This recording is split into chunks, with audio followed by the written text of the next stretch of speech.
Este podcast se presenta por cortesía de Bancolombia y de su proyecto Orígenes. Esta iniciativa resalta la labor de hombres y mujeres que inspiran y que a través de la inclusión y la sostenibilidad han llevado bienestar y progreso a sus comunidades en el campo colombiano. En el banco hemos cumplido 148 años sincronizando nuestro latir con el corazón de un país que progresa de la mano de su gente, a la que acompañamos desde los orígenes. Bancolombia.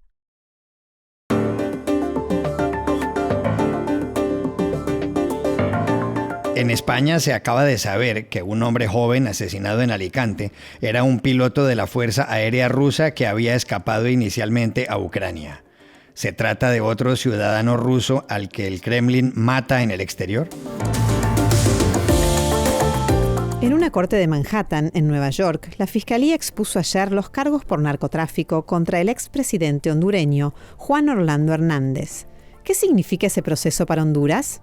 En Panamá, el expresidente Ricardo Martinelli lleva 2 semanas asilado en la Embajada de Nicaragua. Su objetivo es no cumplir un fallo que le ordena ir a prisión.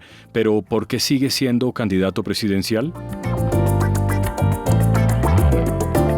Hola, bienvenidos a Y esto no es todo, el podcast del Georgetown Americas Institute de la Universidad de Georgetown en Washington, D.C. Soy Juan Carlos Iragorri, desde Madrid. Soy Paz Rodríguez Niel desde Buenos Aires. Soy Jorge Espinosa y estoy en Bogotá. Es jueves 22 de febrero y esto es todo lo que usted debería saber hoy.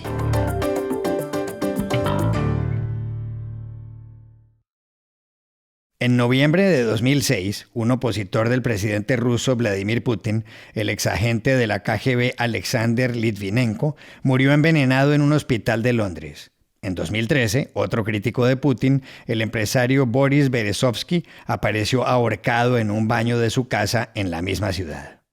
La lista de personajes incómodos para Putin muerto fuera de Rusia en extrañas circunstancias puede extenderse.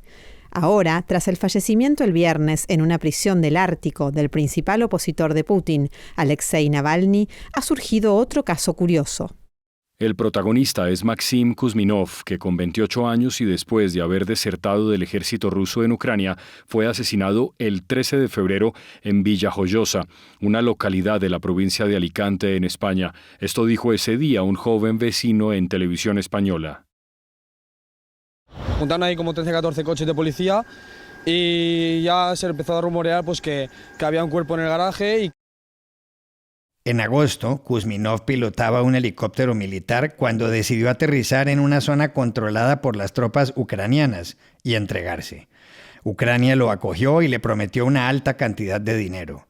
Ante las cámaras, Kuzminov dijo que no quería ser cómplice de los crímenes rusos. Poco después, decidió marcharse a la costa mediterránea española, donde consiguió documentos con otro nombre y una edad diferente. Allá, en la Comunidad Valenciana, fue asesinado de al menos 10 disparos. Además, un automóvil le pasó por encima. España se enteró de su verdadera identidad en las últimas horas. El martes, la portavoz del gobierno, Pilar Alegría, se pronunció cuando los periodistas le preguntaron por la estancia de Maxim Kuzminov en Alicante y por los sospechosos. Les quiero aclarar que es un caso bajo investigación, por tanto, del que no podemos ofrecer más información en estos momentos. Hay que dejar que la Guardia Civil haga su trabajo y que, por tanto, la investigación avance. Casi al mismo tiempo se supieron 2 cosas impactantes desde Rusia.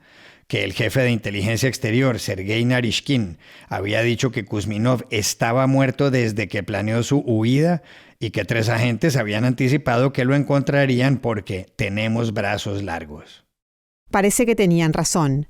Quienes asesinaron al joven piloto escaparon en un automóvil que quemaron después.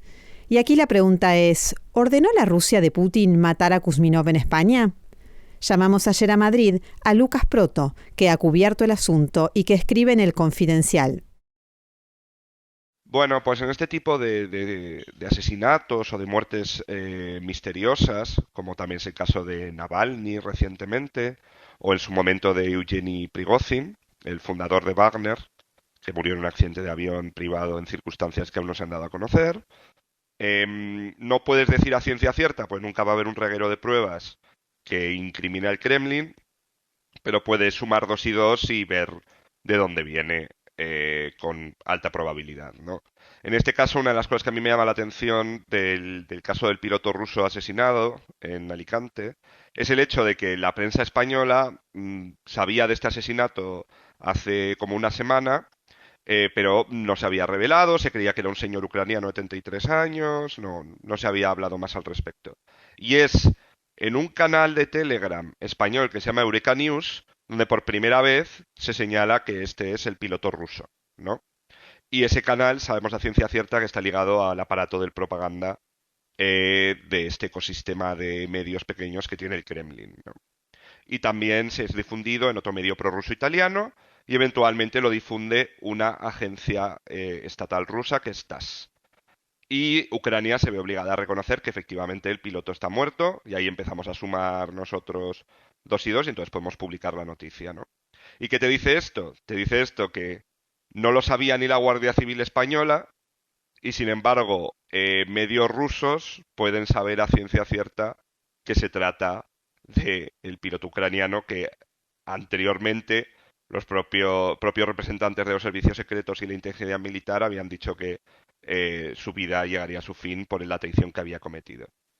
Entonces creo que si sigues este reguero puedes deducir que evidentemente el Kremlin está detrás de esto y que es un mensaje claro, incluso si hablamos de el medio italiano que lo publicó, que es prorruso como te menciono, el titular lo dice todo, ¿no? El titular era los traidores no viven mucho.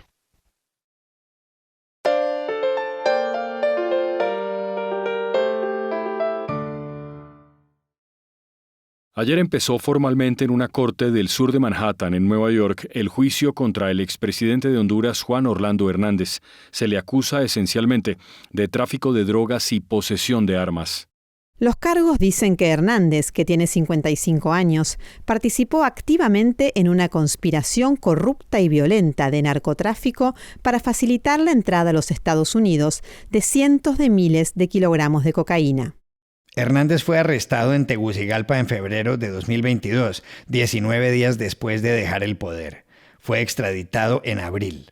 El fiscal general estadounidense, Merrick Garland, dijo entonces que Hernández abusó de la presidencia entre 2014 y 2022 y convirtió a Honduras en un narcoestado. Hernández abused his position as president of Honduras from 2014 through 2022 to operate the country as a narco state.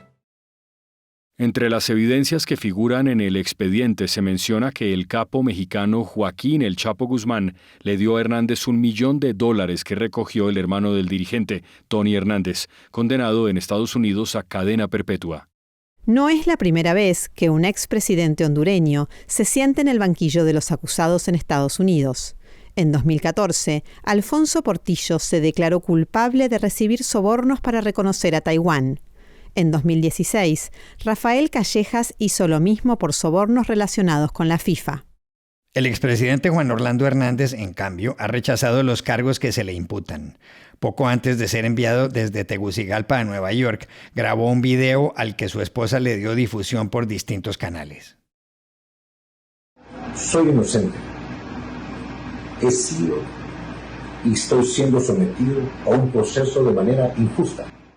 ¿Qué significado tiene para Honduras el juicio contra Hernández? ¿Y qué significan las acusaciones que leyó en su contra el fiscal David Robles?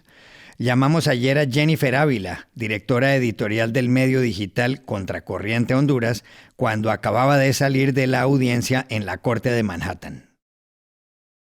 Bueno, este juicio es sobre poder, sobre corrupción, así comenzó el fiscal con su argumento inicial, este juicio en contra del expresidente Juan Orlando Hernández, porque justamente nos ha mostrado a través de los testimonios de co-conspiradores para el tráfico de drogas que no es solamente un expresidente el que estuvo involucrado en generar un estado de protección criminal en Honduras, sino también personajes de la vida política que todavía están vigentes en Honduras, personajes de todos los partidos políticos, Partido Nacional, Partido Liberal, que ha sido el bipartidismo en Honduras por décadas, y por ejemplo se mencionó ya, y se ha mencionado ya también en otras ocasiones, cómo también Los narcotraficantes financiaron campañas del Partido Liberal de Manuel Zelaya Rosales, el expresidente que ahora es asesor presidencial, o del expresidente Porfirio Lobo Sosa, del Partido Nacional y de muchos otros.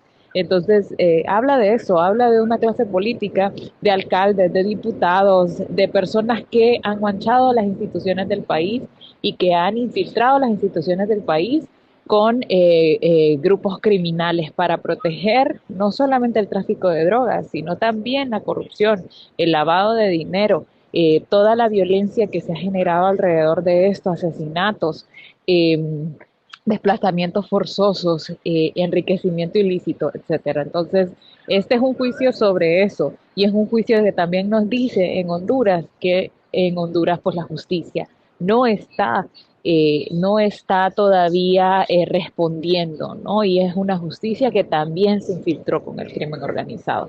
La justicia que los hondureños estamos teniendo está muy lejos, en la Corte del Distrito Sur de Nueva York, muy, muy lejos. Quizá en esta ciudad donde han llegado los migrantes, más bien huyendo de esa violencia y de toda esa corrupción y todo ese narcoestado que es como le llamamos ahora a esta cleptocracia y a este estado de protección criminal. Entonces eso significa para los hondureños y hondureñas.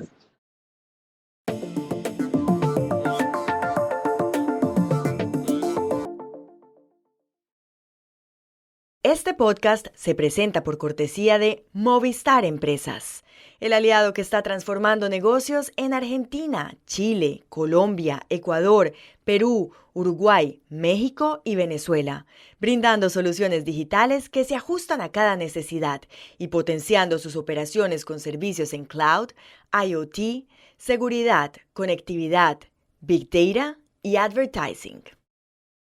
Y este podcast también se presenta con el patrocinio de Tecnoglass, el poder de la calidad.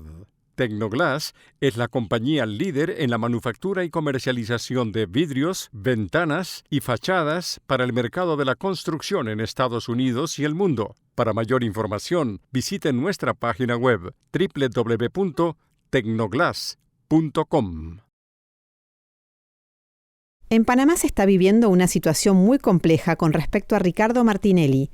El expresidente de 71 años lleva ya 2 semanas asilado en la Embajada de Nicaragua, pero el gobierno de Laurentino Cortizo le prohíbe salir del país.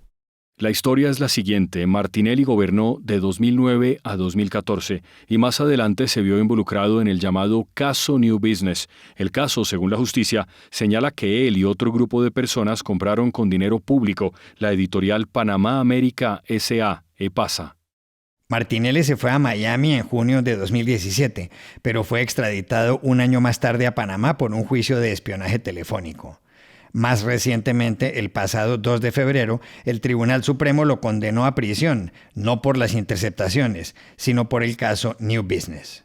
Martinelli pidió enseguida asilo en la embajada nicaragüense, pero los panameños no le permiten salir del país. Lo consideran prófugo de la justicia y no perseguido político. Esto dijo el portavoz de Martinelli, Luis Eduardo Camacho, sobre el presidente y el vicepresidente de Panamá.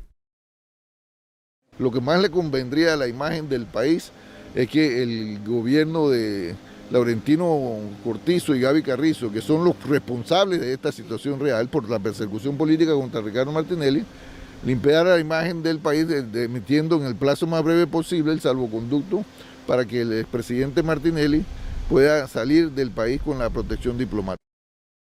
La condena que quiere evitar Ricardo Martinelli no conlleva solamente un tiempo en prisión, sino también una multa de $19 millones, lo que él y su entorno pagaron por EPASA, empresa dueña de medios de comunicación, fue una suma superior a los 40 millones. Un aspecto curioso de todo esto es que Martinelli sigue siendo candidato a las elecciones presidenciales del 5 de mayo, a pesar de que en su contra está este fallo que no se puede impugnar. ¿Por qué? Hablamos ayer con el abogado Rodrigo Noriega, columnista del diario La Estrella de Panamá. El periodista panameño Hugo Famané ha propuesto que Panamá cambie su nombre a Panamacondo, porque realmente las situaciones y los laberintos que enfrentamos son espectaculares y solo se pueden explicar con la literatura. El caso del señor Ricardo Martinelli es un ejemplo. el pasado lunes 19 de febrero a las 5 de la tarde, la sentencia que lo inhabilitó, que lo condenó por el delito de blanqueo de capitales en el caso New Business, quedó ejecutoriada, es decir, quedó en firme. Sin embargo, aunque la Constitución política del país prohíbe en su artículo 180 que alguien condenado por un delito con pena de 5 años o más de cárcel pueda ser elegido presidente o vicepresidente de la República, el señor Martinelli, que fue condenado a 10 años y 8 meses, todavía sigue siendo candidato, porque la autoridad electoral del país, el Tribunal Electoral, tiene que inhabilitarlo formalmente. Y pasa cada día, y los magistrados expresan dudas, expresan inquietudes, están incómodos con este proceso, y es más, es obvio que ellos no tienen claridad de cómo hacerlo, o a lo mejor no tienen la intención de hacerlo. Sin embargo, es muy alta la presión popular en Panamá, muy fuerte. Por supuesto, los otros 7 candidatos a presidentes de la República están muy molestos de que se pospuso un debate presidencial porque este señor no iba a participar, y el Tribunal Electoral parece más interesado en garantizar que participe que no. Pero yo creo que al final va a suceder lo que es inevitable. El señor Ricardo Martinelli va a desaparecer de la papeleta y Panamá va a pasar la página en uno de los capítulos más oscuros de su historia. Y estas son otras cosas que usted también debería saber hoy. Al menos 30 personas murieron el martes al derrumbarse una mina ilegal en el estado de Bolívar, en el sur de Venezuela, informó ayer el gobierno de Nicolás Maduro. El yacimiento se llama Bulla Loca y se cree que hay unos 100 desaparecidos. La mina se encuentra próxima a la frontera con los llanos orientales de Colombia. Ed Clark, jefe del proyecto del Boeing 737 MAX, fue despedido ayer por la compañía tras el incidente que una de esas aeronaves de Alaska Airlines sufrió el 5 de enero. Ese día, una puerta de emergencia se desprendió del fuselaje porque no tenía los pernos correspondientes. En 2018 y 2019, 2 737 MAX se estrellaron en Indonesia y Etiopía. Hubo 346 muertos. Y aquí termina el episodio de hoy de Y esto no es todo, donde siempre habrá más. En la producción estuvo John F. Burnett. Pueden suscribirse a este podcast en nuestro sitio web yestonoestodo.georgetown.edu, seguirnos en nuestras cuentas de X y de Instagram @yestonoestodo y buscarnos en nuestro canal de YouTube. Chao, hasta la próxima.